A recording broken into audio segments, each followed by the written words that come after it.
মহালয়ার দিন ভুলেও খাবেন না এই নিষিদ্ধ খাবার ও সবজি, নইলে ভুগতে হবে রোগ শোক দুঃখ দারিদ্র্যে।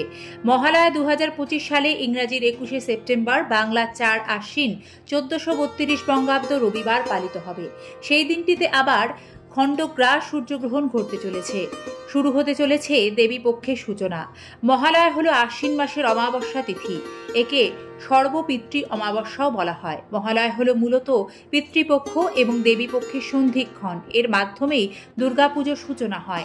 বলা হয় অন্ধকার পেরিয়ে দেবী পক্ষের সূচনা হলো মহালয়া। আপনি কি জানেন এই দিন কোন খাবারগুলি খেতে নেই এবং কোন কাজগুলি একেবারেই করা যাবে না, এবং সংসারের মঙ্গলে এই দিন কোন কাজগুলি করবেন? ভুল হলে কিন্তু মহা বিপদে পড়তে হয়।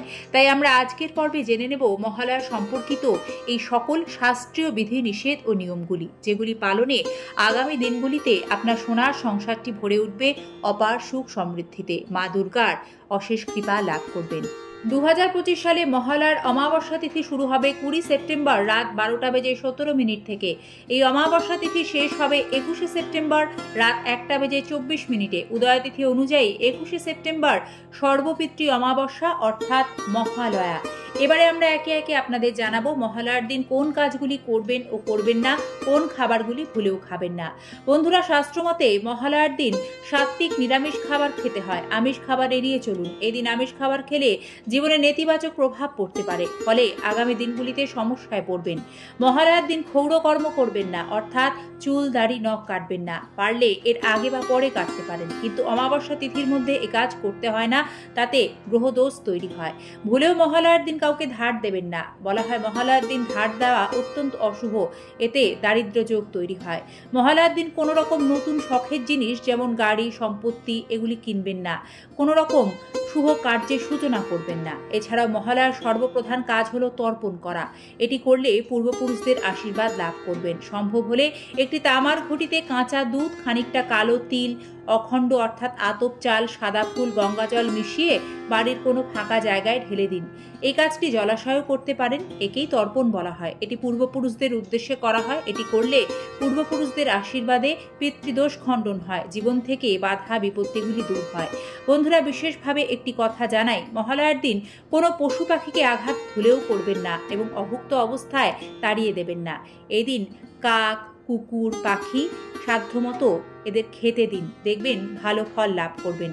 মহালয়ার দিন বলা হয় বাড়িতে 5 কিংবা 7 জন ব্রাহ্মণকে নিমন্ত্রণ করে তাদের সেবা করলে ভালো ফল পাওয়া যায়। এছাড়াও মহালয়ার দিন অভাবী ব্যক্তিদের সাধ্যমতো দান ধ্যান করবেন, খাবার খাওয়াবেন। এছাড়াও শিশুদের বাড়িতে নিমন্ত্রণ করে খাবার খাওয়াতে পারেন।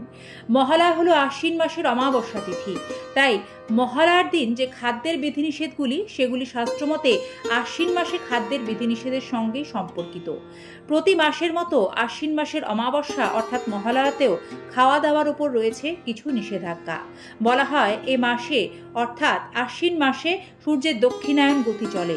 এর অর্থ হলো ধীরে ধীরে শীতকালের আগমন হতে শুরু করে। আর এই ঋতু পরিবর্তনের কারণে খাওয়া দাওয়ার তালিকায় পরিবর্তন আনতে হয়। তা না হলে কিন্তু সর্দি, কাশি, ঠান্ডা লাগার সমস্যায় ভুগতে হয়।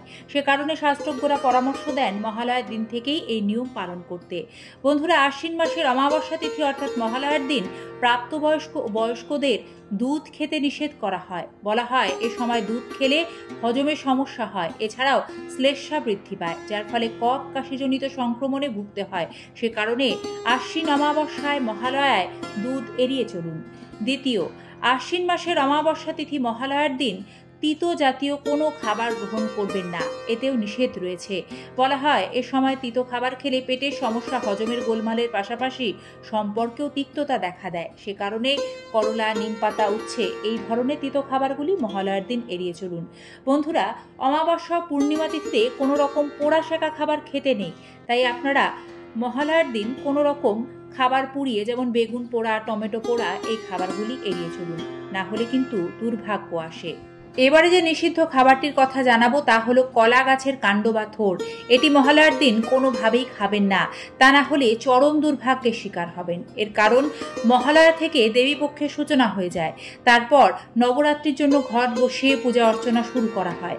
আর এই যে নবপত্রিকা, সেখানে কিন্তু কলা গাছের ব্যবহার হয়, তাই এ সময় কলা গাছ পূজনীয়। সে কারণেই এই সময়কালে ভুল করেও কলা গাছের কাণ্ড বা থোর একেবারেই খেতে নেই। বন্ধুরা, আপনাদের মধ্যে অনেকেই আছেন যারা হয়তো অমাবস্যার ব্রত উপবাস পালন করে থাকেন।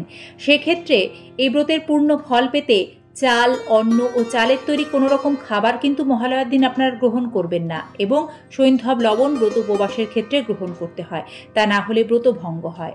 এছাড়া বলা হয় মহালয়ার দিন যেমন পেঁয়াজ, রসুন, মাছ, মাংস, ডিম খেতে নেই, তারই পাশাপাশি পুঁই শাক, কলমি শাক, বেগুন, মূলো, ছোলা এই জিনিসগুলিও বর্জন করতে। এতে শরীর স্বাস্থ্য ভালো থাকবে এবং আধ্যাত্মিক দিক থেকেও আপনি উন্নতি করতে পারবেন।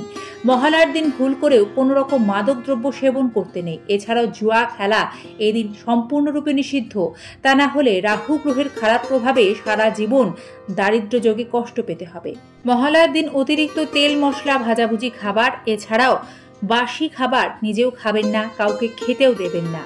মহালয়ার বিশেষ দিনটি আত্মসংযম ও নিয়ন্ত্রণের বিশেষ তিথি, তাই সমস্ত নিয়ম পালন করে আপনি এই দিন যদি নিজের বাক্য দ্বারা কাউকে কষ্ট দেন, কাউকে অপমান করেন, তাহলে সব ফল বৃথা হয়ে যাবে। তাই এই কাজ ভুলেও করা যাবে না। বন্ধুরা, আশা রাখছি মহালয়া সম্পর্কিত শাস্ত্রীয় বিধিনিষেধের আজকের পর্বটি আপনাদের সমৃদ্ধ করতে পেরেছে। যাতে সকলে জানার সুযোগ পায়, এটি বিনম্র অনুরোধ জানালাম। সকলের মাঝে ভিডিওটি শেয়ার করে দিতে পারেন এবং ভালো লাগলে একটি লাইক করে আমাদের সাথে থাকবেন। সুস্থ থাকবেন, ভালো থাকবেন। আজ এ পর্যন্তই। শাস্ত্রীয় এই বিধিনিষেধগুলি পালন করলে সংসারে মঙ্গল হয়, তবে নিয়ম কিন্তু বাড়ির প্রত্যেক সদস্যকে একভাবে পালন করতে হবে, তাহলেই তার পূর্ণ ফল লাভ করা যায়। জয় মা দুর্গা।